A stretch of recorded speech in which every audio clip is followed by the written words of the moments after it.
Magic Tea House, Super Edition, Book Number 1, World at War, 1944, by Mary Pope Osborne. Chapter 9, Code Breakers.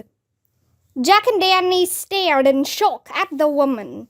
Before they could answer, the door to the bistro swung open, and 3 Nazi soldiers entered. The men ignored everyone as they sat at a corner table not far from Jack and Danny.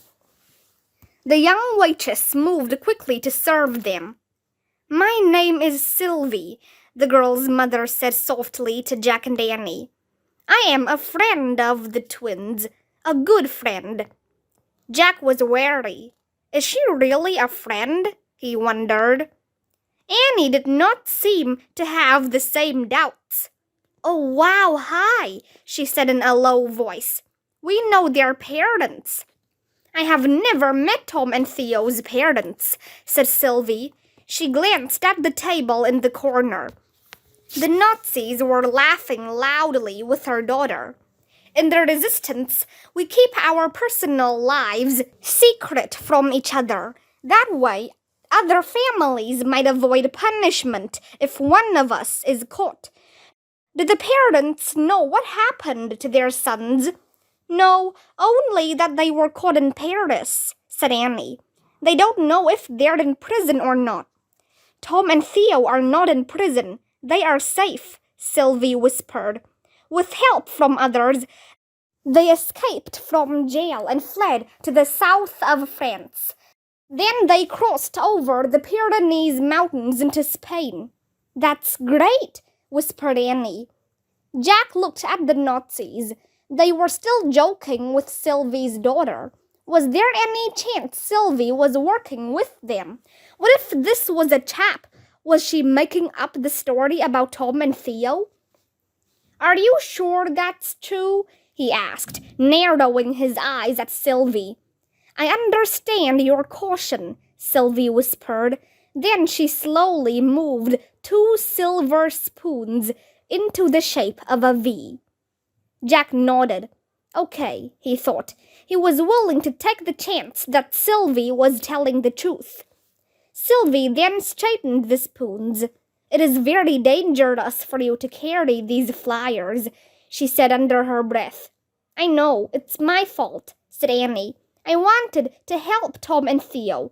We got caught on a chain, and Jack was almost arrested. But then the tracks got blown up and we escaped." Sylvie smiled. "You are brave," she said. "In this time, even children must be brave." "But helping Tom and Theo isn't really our mission," said Annie. "We're trying to find a friend and help her escape to England." Jack glanced again at the corner table. The Nazis were studying their menus now. "Is there any way I can help you?" said Sylvie. "Yes," said Annie. She slipped Kathleen's rhyme out of her pocket and put it on the table. "Our friend sent us this coded message." Sylvie discreetly looked at the note. "The only lines we don't understand are the last ones."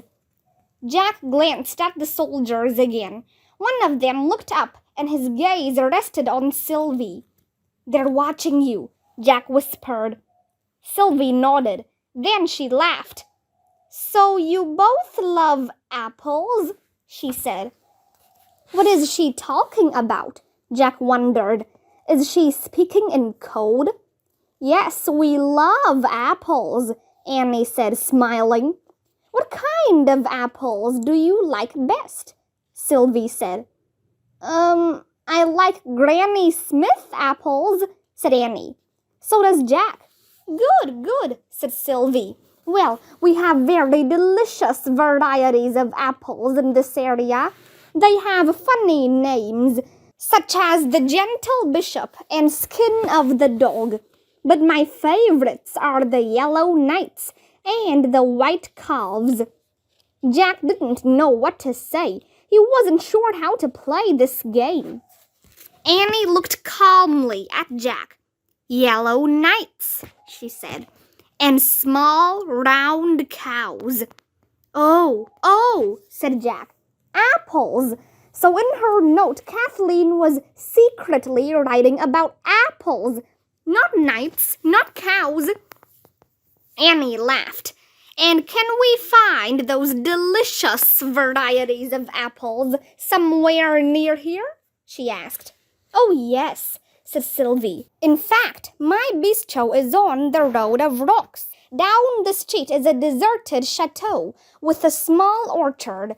Beautiful yellow knights and white calves grow on trees there, so perhaps that is where you will find what you're looking for. She casually tapped the note.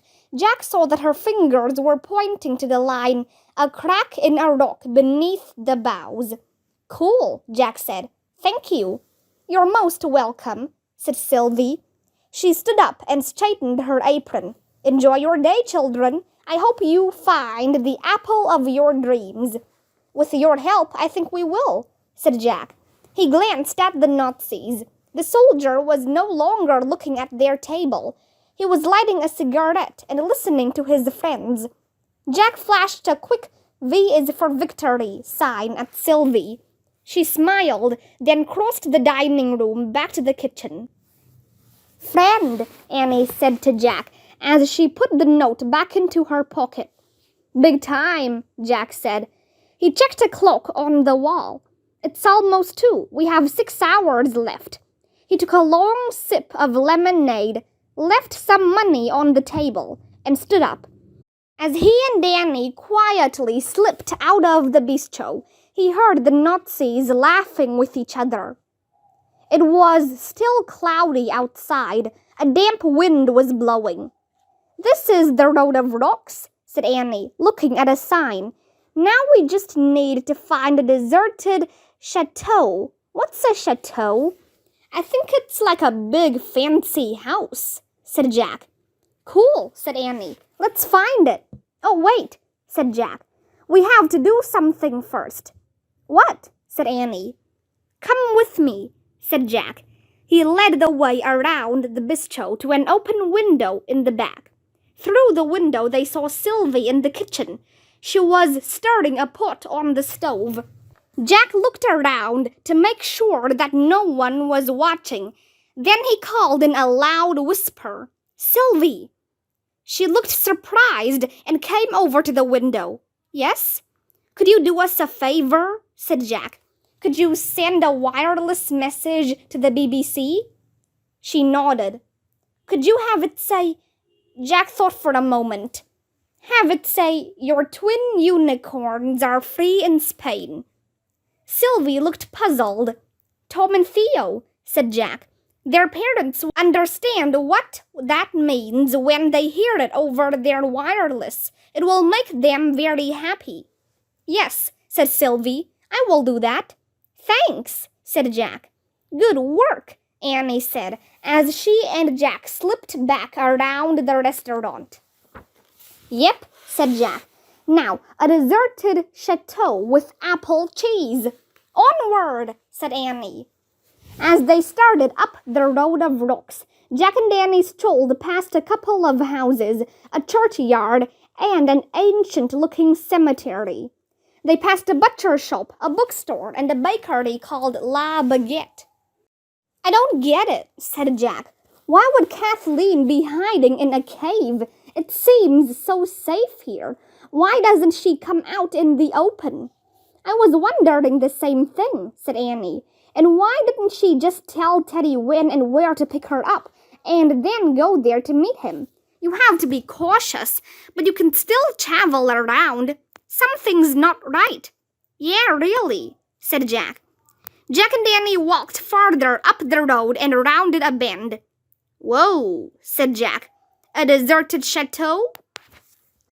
Set against a rocky hillside was a mansion with a sagging roof and broken windows. On its grounds were fallen-down sheds, overgrown gardens, and a scattering of bushes and weeds. Annie pointed to a cluster of flowering trees in front of the hillside. Apple orchard, she said. The spring breeze shook their boughs, and white petals floated to the ground like snowflakes. "Yes," said Jack. He looked around. No vehicles or pedestrians were close by. "Trespass!" Jack and Danny walked up the driveway. Their boots crunched over the gravel path as they hurried across the weedy grounds of the chateau. When they drew close to the hillside, they studied the rocks. "There," said Annie. She pointed to a crack big enough for a person to slip through. "Okay," said Jack. "Wait." He reached into his pack and took out the flashlight Teddy had given them. "I'll go first," said Annie. She squeezed through the shoulder-wide crack in the rock, and Jack followed her. They stepped into a tunnel, lit only by the shaft of light from the crack. Jack switched on their flashlight and shined it on the cream-colored stone walls. "This must be one of the limestone tunnels that Suzette and Gaston talked about," he said. "Listen," said Annie. Voices were singing deep inside the tunnel. High, sweet voices. "Twinkle, twinkle, little star, how I wonder what you are."